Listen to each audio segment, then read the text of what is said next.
ফারাক্কার 109টি gate খুলে দিয়েছে। ফলে এক রাতের মধ্যে বলা হচ্ছে 11 লাখ কিউসেক পানি বাংলাদেশে প্রবেশ করবে।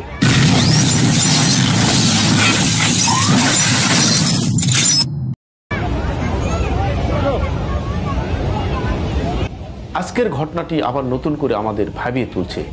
ভারত কি প্রতিশোধ নিচ্ছে গত 5 আগস্ট এই স্বৈরশাসন পতনের পর থেকে?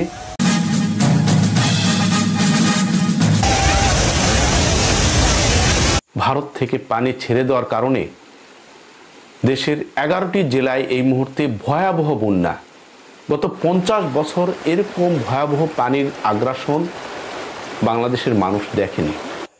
চরম অমানবিক এক চিত্র সংবাদ মাধ্যমে ফুটে উঠছে। খাবার নেই, পানির সংকট, পানিবন্দী প্রায় 50 লাখ মানুষের এই মানবিক জীবনযাপন। এই দুরবস্থার মাঝে আজ 26শে আগস্ট আরেকটি সংবাদ আমাদেরকে দারুণভাবে বিচলিত করে তুলছে। এই সংবাদটি আপনারা হয়তো ইতিমধ্যে জেনেছেন, তারপরও আবার একটু জানিয়ে রাখি। ভারতে ফারাক্কা বাঁধ, যে ফারাক্কা বাঁধ নিয়ে এত কথা হয়েছে সরকারের তরফ থেকে বিগত দিনগুলোতে, শুধুমাত্র আশ্বাস, প্রতিশ্রুতি, পানি চুক্তি, নানা রকম কথার মধ্য দিয়ে সময় পার করেছে বিগত স্বৈরশাসক। কিন্তু ভারত তার তকমার যে ঝুড়ি পরিপূর্ণভাবে তোষণ এবং শোষণ করে নিয়ে গেছে দেশ থেকে গত 17 বছর। আজকের ঘটনাটি আবার নতুন করে আমাদের ভাবিয়ে তুলছে। ভারত কি প্রতিশোধ নিচ্ছে গত 5 আগস্ট এই স্বৈরশাসন পতনের পর থেকে? ভারত তার পদে পদে প্রতিহিংসার যে ধাপগুলো রয়েছে তা প্রকাশ করছে। আজকে এই প্রকাশের দ্বিতীয় আরেকটি ধাপ আমরা এই মুহূর্তে লক্ষ্য করছি। ফারাক্কার 109টি গেট খুলে দিয়েছে। ফলে এক রাতের মধ্যে বলা হচ্ছে 11 লাখ কিউসেক পানি বাংলাদেশে প্রবেশ করবে। এবং এই পানি যদি, এই পানির কারণে আমাদের এই অঞ্চল, বিশেষ করে উত্তর পশ্চিমাঞ্চলের যে জেলাগুলো রয়েছে, রাজশাহী, চাঁপাইনবাবগঞ্জ, নওগাঁ, মানিকগঞ্জ, কুষ্টিয়া, আরেক দফা ভয়াবহ বন্যার দিকে আমরা অবস্থান করছি। ফারাক্কা নিয়ে অনেক কথা হয়েছে। শুষ্ক মৌসুমে ফারাক্কায় পানি আটকে পশ্চিমবঙ্গের বিভিন্ন জায়গায় বিনামূল্যে তারা ফসল ফলায়।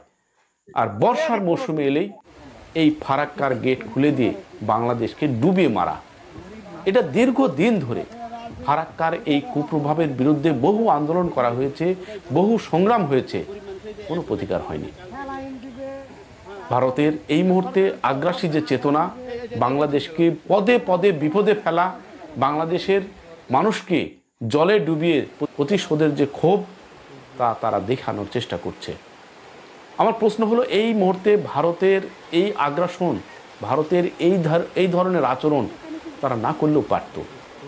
এদেশে শুধুমাত্র মুসলমানরা বাস করে? এদেশ কিন্তু সার্বজনীন দেশ।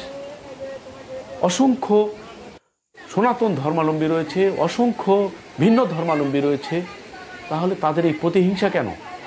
এই প্রশ্নটা কিন্তু ঘুরপাক খাচ্ছে। ফারাক্কার এই কারণে একটু দেখাই কি পরিমাণ ভয়াবহ চিত্র বিগত দিনে ঘটেছে এবং কি ঘটতে যাচ্ছে। এই চিত্রে আপনারা একটু ধারণা পাবেন। বন্ধুরা, আমরা এই মুহূর্তে সতর্কতার সাথে এই ভয়াবহ পরিস্থিতি মোকাবেলা করব এমন প্রত্যাশা সকলের কাছে রাখছি।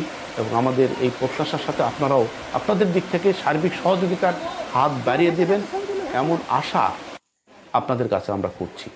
আজ এই পর্যন্তই। ভালো থাকবেন, সুস্থ থাকবেন, আমাদের সাথে থাকবেন। আল্লাহ হাফেজ।